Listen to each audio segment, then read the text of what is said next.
What is in your baby's food? We hope only healthy ingredients, but as it turns out, your baby may be eating food that is not only unhealthy, it's downright dangerous. This year, there have been several baby food recalls due to elevated levels of lead, and lead might not be the only thing that should concern you.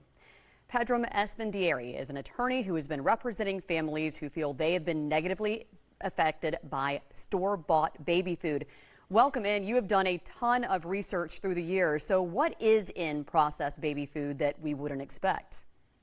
Good afternoon. Thank you for having me on. Yes, unfortunately, this is an issue that's pretty widespread across baby foods manufactured and sold in the United States. What we're talking about here are very dangerous neurotoxins, things that can harm the brain.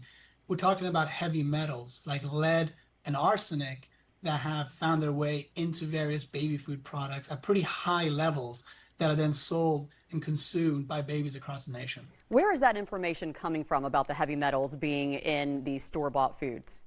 Absolutely. So back in 2021, there was a congressional subcommittee that released a report detailing that for about 6 or 7 companies in the United States, these include Walmart, Happy Family, that is owned by Nurture, Earth's, Sprouts, Plum, and others, have been manufacturing baby foods that have pretty high levels of these very dangerous heavy metals. And children are eating these on a daily basis. And for some children, that can result in pretty severe health consequences. Talk about that, the effects on the human body. Absolutely. So lead and arsenic, what they do best once they get inside of our bodies, particularly for children, is they harm the brain. That's all they do.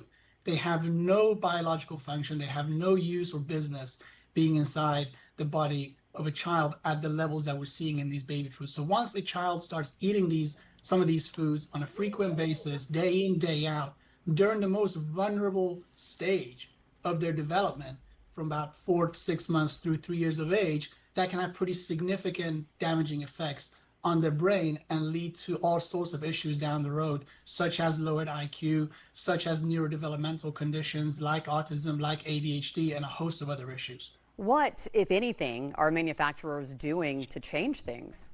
Well, ever since we've started to file these lawsuits, we have brought this attention to the public, captured the public's attention. Regulators are now more informed of this issue. The FDA has finally started to wake up to this issue, and we're actually seeing the levels of heavy metals in a lot of baby foods plummet compared to 5 to 10 years ago, because there's a lot more scrutiny and attention paid on this issue, and manufacturers are now actually striving to drive down the levels of heavy metals in their foods by doing a whole host of things that they didn't used to do, such as using alternative sources for the ingredients in their baby food. We know that certain foods like brown rice have very high levels of arsenic.